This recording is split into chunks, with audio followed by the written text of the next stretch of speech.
Olá, você que nos acompanha através da TV Candidez ou através das redes sociais da comunidade Missão Maria de Nazaré. É uma alegria nos encontrarmos em mais esta oportunidade para partilharmos juntos a Palavra de Deus, que é alimento sólido para a nossa caminhada. E de fato, nós precisamos estar fortalecidos para o caminho. Você já começou o dia mal alimentado e depois foi tocando em frente? Daqui a pouco, o que aconteceu? O corpo sentiu, não deu conta de manter aquele ritmo, não é assim? E foi obrigado a uma parada, nem que fosse rápida, para se alimentar, para retomar a energia do corpo. Se acontece isso com o nosso corpo, também, principalmente, acontece com a nossa alma quando nós estamos mal alimentados. E quantas vezes nós estamos abatidos por conta de uma anemia espiritual, por não nos alimentarmos como deveríamos da presença de Deus, especialmente do alimento sólido e robusto da Palavra de Deus. Para iniciar esse encontro, mais uma vez, vamos pedir o Espírito de Deus sobre nós. Rezemos juntos. Vinde, Espírito Santo, enchei os corações dos vossos fiéis e acendei neles o fogo do vosso amor. Enviai o vosso Espírito e tudo será criado, e renovareis a face da terra. Oremos. Ó Deus, que instruístes os corações dos vossos fiéis com a luz do Espírito Santo, fazei que apreciemos retamente todas as coisas, segundo o mesmo Espírito, e gozemos sempre da sua consolação. Por Cristo, Senhor nosso, vem Espírito Santo de Deus sobre nós, enche-nos da tua presença, dá-nos, Espírito Santo, do teu sopro de vida, e levanta-nos, Espírito Santo, como filhos e filhas amados de Deus. Amém. Nós vamos partilhar no dia de hoje a palavra de Deus extraída do Evangelho de Jesus segundo São João, no capítulo 10, dos versículos 31 ao 42. João, capítulo 10, do 31 ao 42. E nos diz assim: os judeus pegaram pela segunda vez em pedras para o apedrejar. Disse-lhes Jesus: tenho-vos mostrado muitas obras boas da parte do meu Pai. Por qual dessas obras me apedrejais? Os judeus responderam-lhe: não é por causa de alguma boa obra que te queremos apedrejar, mas por uma blasfêmia, porque sendo homem, te fazes Deus. Replicou-lhes Jesus: não está escrito na vossa lei, eu vos disse, vós sois deuses? Se a lei chama deuses aqueles a quem a palavra de Deus foi dirigida, ora, a Escritura não pode ser desprezada. Como acusais de blasfemo aquele a quem o Pai santificou e enviou ao mundo? Porque eu disse, sou filho de Deus? Se eu não faço as obras de meu Pai, não me creiais. Mas se as faço, e se não quiserdes crer em mim, crede nas minhas obras, para que saibais e reconheçais que o Pai está em mim e eu no Pai. Procuraram então prendê-lo, mas ele se esquivou de suas mãos. Ele se retirou novamente para além do Jordão, para o lugar onde João começara a batizar, e lá permaneceu. Muitos foram a ele e diziam: João não fez milagre algum, mas tudo o que João falou deste homem era verdade. E muitos acreditaram nele. Palavra da salvação. Glória a vós, Senhor. Esta palavra, mais uma vez, vai impactar o nosso coração e nos exortar com relação à nossa realidade humana. Já o trecho do primeiro versículo que nós meditamos diz assim: os judeus pegaram pela segunda vez em pedras para o apedrejar. Que questionamento impactante para o nosso coração. Como pode, pela segunda vez inclusive, aqueles homens desejarem e tomarem a iniciativa de apedrejar o Senhor? Talvez alguns digam, porque se sentiam contrariados e etc. Claro, muitas explicações nós teríamos até de uma maneira superficial. Agora, por um outro lado, nós podemos questionar a partir da premissa de quem era Jesus, a partir da realidade, da presença do Senhor, que em tudo sinalizava algo novo, algo profundo, algo diferente na sua própria personalidade. Você já não parou para se questionar, por exemplo, como era o olhar de Jesus? Você certamente, em algumas situações, em alguns momentos, inclusive de oração e meditação da Palavra de Deus, parou para se questionar como seria o jeito de agir de Jesus? Inclusive, em outros trechos da Sagrada Escritura, alguns deles até que nós já partilhamos aqui, nos menciona, por exemplo, naquele trecho em que os guardas argumentavam aos seus chefes: ninguém falou como este homem. Que presença extraordinária e misteriosa. Mas como aqueles não viram isto? Como os judeus não perceberam esta presença diferente, esta presença misteriosa? Porque estavam obstinados na sua idolatria. E o que é interessante, quando nós pensamos em idolatria, nós pensamos em algo tão remoto, pensamos em algo tão distante de nós, e até censuramos logo os judeus. Claro, mereciam censura e merecem por essa realidade. Agora, o que os levou à idolatria? Por qual via mergulharam cada vez mais fundo nisto? E em sua própria condenação em potencial, mas a via pela qual eles seguiram para chegar aí, inclusive numa situação de perversidade do seu coração, é algo muito próximo de nós.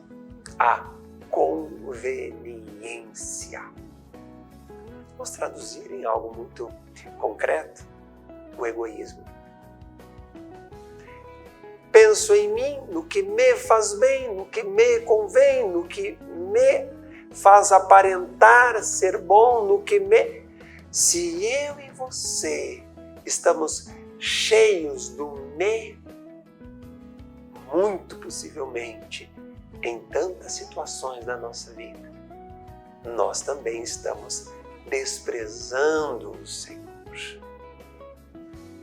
fazendo vistas grossas para a sua presença, para a presença real de quem Ele é.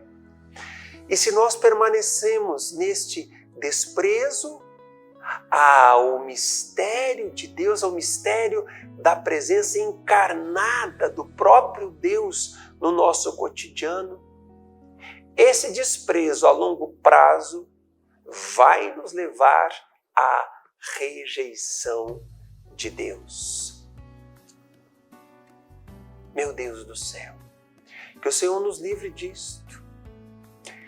Um dia, rezando ao entorno desta dura realidade a qual nós somos inclinados, da idolatria, o Senhor trouxe ao meu coração o seguinte entendimento: que quando nós fazemos vistas grossas justamente à presença de Deus, nós nos colocamos numa situação de autoprivação com relação ao bem que nós somos chamados a viver.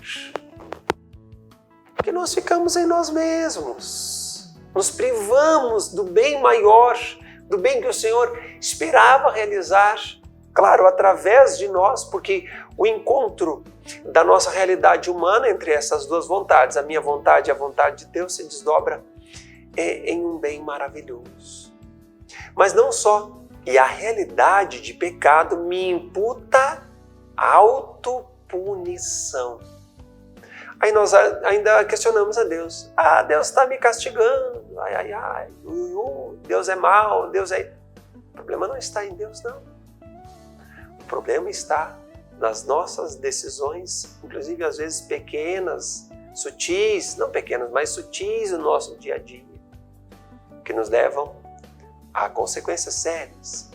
E se eu permaneço nesta realidade de pecado, que me imputa autopunição, eu aí sim estou entrando numa dimensão muito mais dolorosa, muito mais escandalosa para a vida espiritual, que é a autocondenação.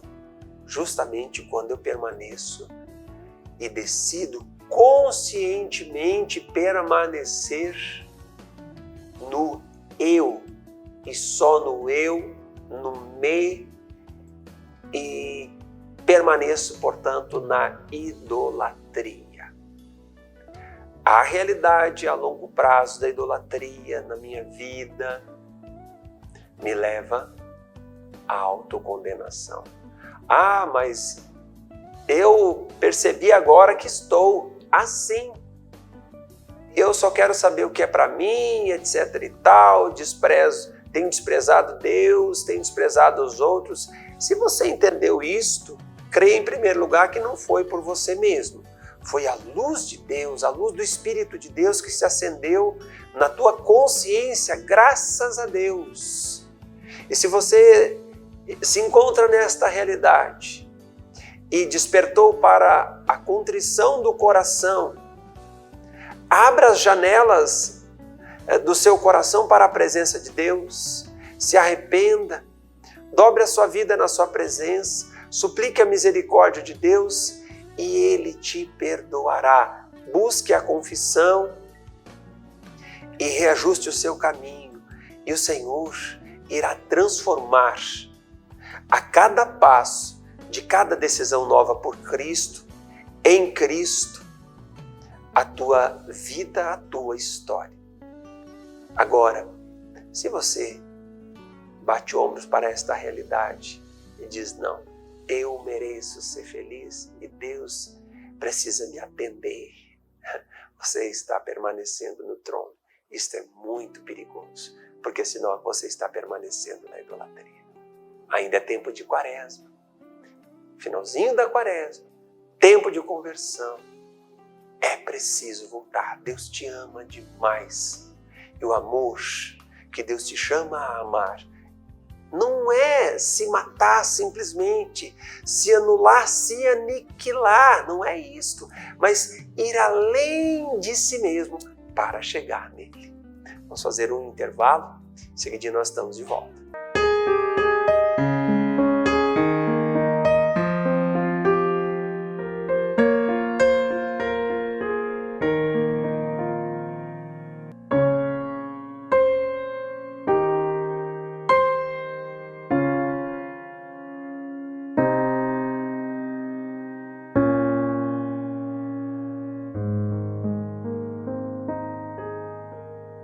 Às vezes, tudo que uma criança precisa para superar uma tempestade em sua vida familiar é encontrar um lar provisório. Uma família que a acolha por um tempo, enquanto sua própria família se reestrutura para recebê-la de novo. Essa é a proposta do Serviço Família Acolhedora. Transformar as dificuldades de hoje em possibilidades de futuro. Serviço Família Acolhedora. A tempestade passa, a vida continua. Participe e faça a diferença.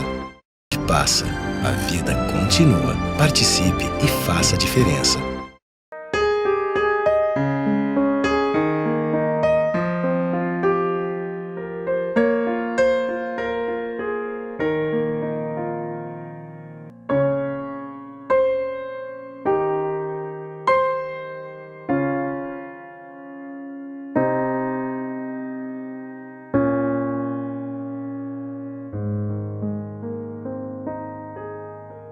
Estamos de volta com o programa Palavra Viva, alimentando o nosso coração e esclarecendo a nossa consciência, a nossa inteligência com a verdade absoluta que é o Senhor Jesus, que é o próprio Deus.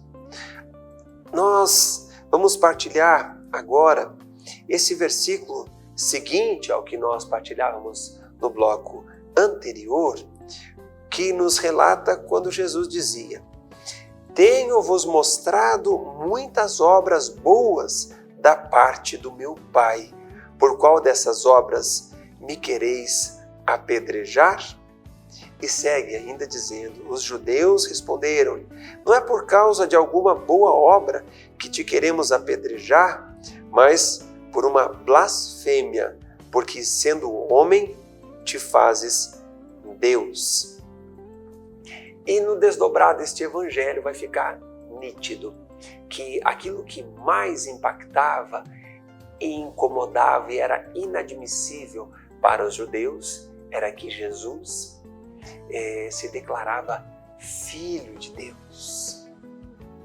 Mas o que tem isso a ver com a nossa realidade?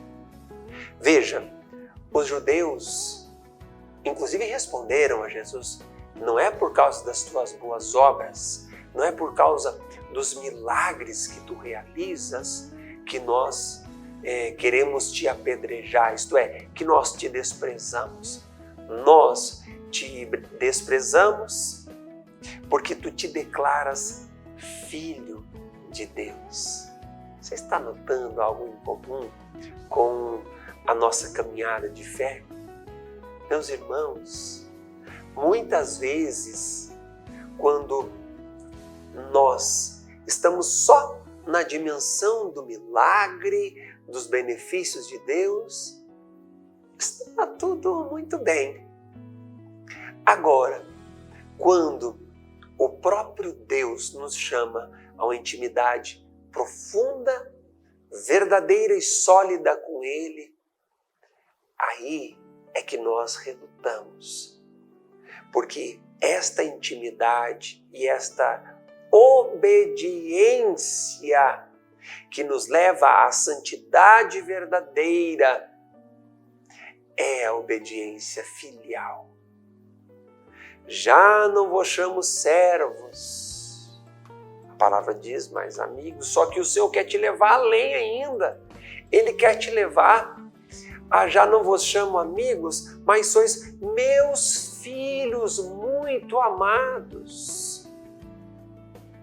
Meus irmãos, só tem maior diligência a determinada ordem aquele que é filho de quem ordena.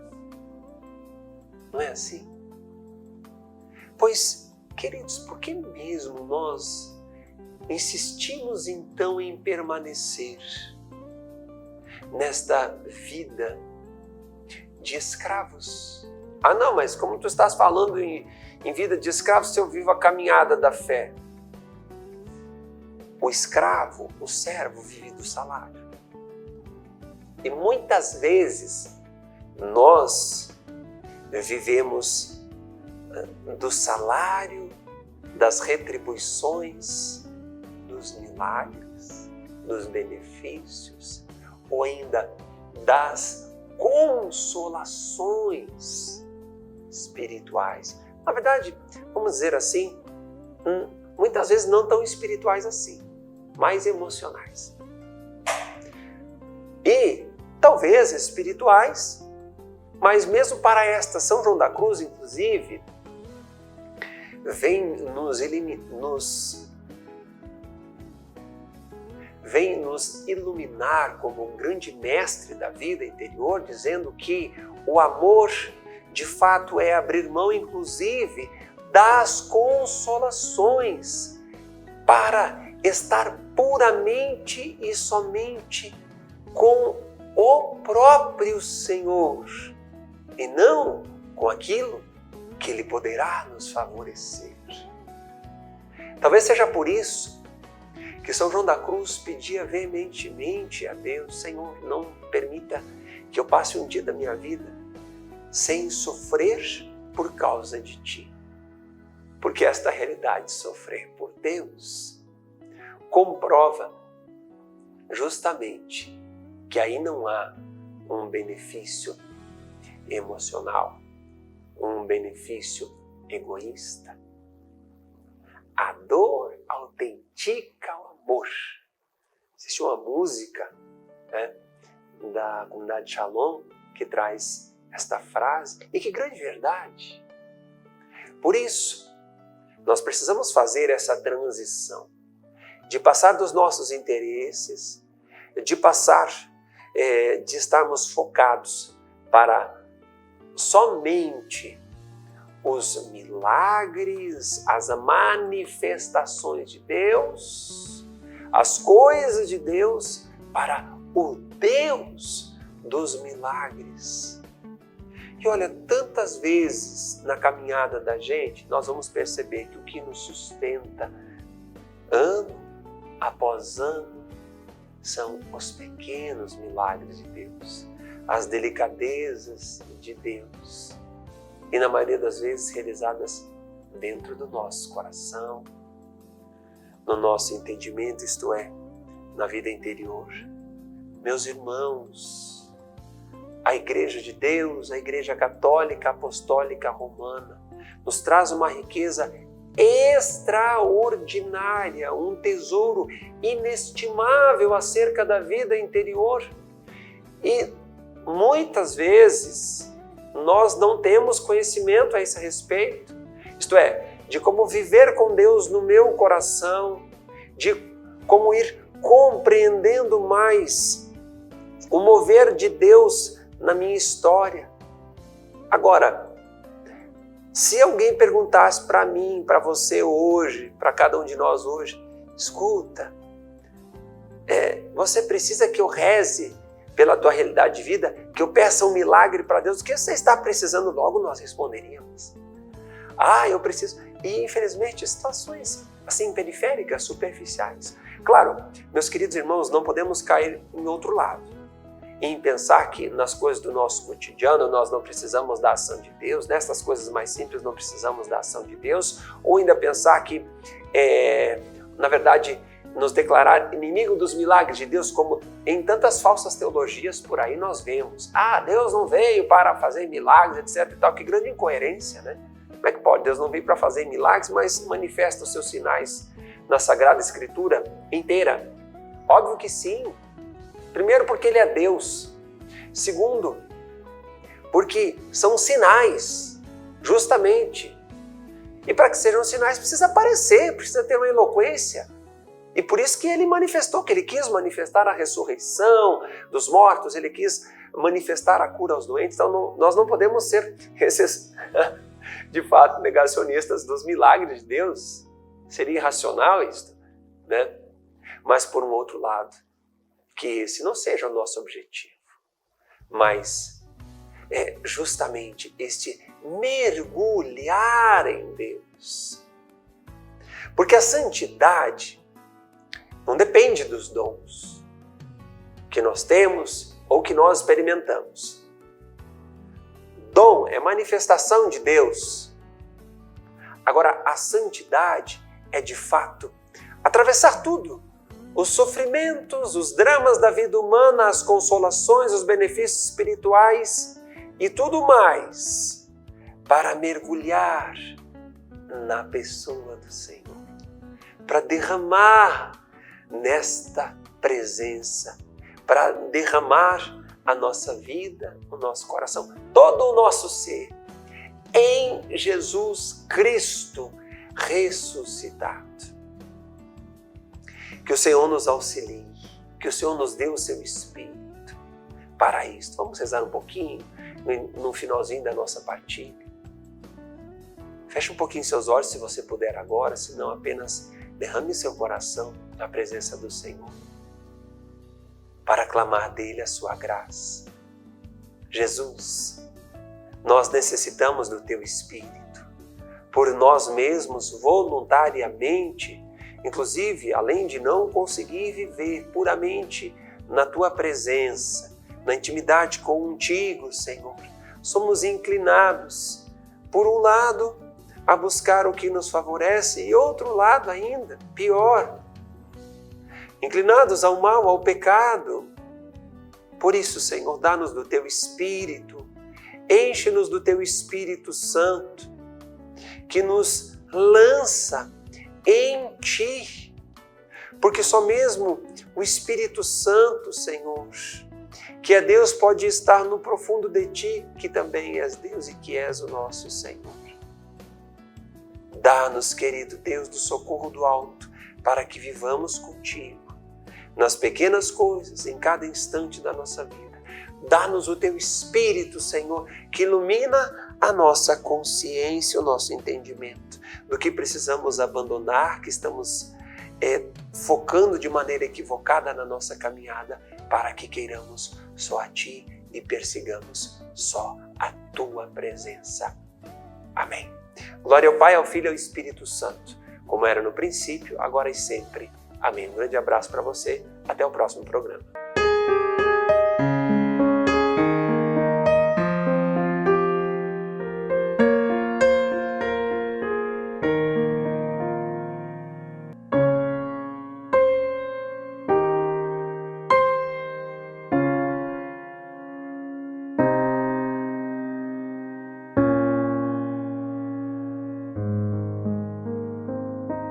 Você sabia que parte do que você paga de imposto de renda pode ser direcionado ao Lar dos Idosos de Divinópolis? É uma maneira bonita de expressar compaixão e de contribuir com os idosos de nossa cidade.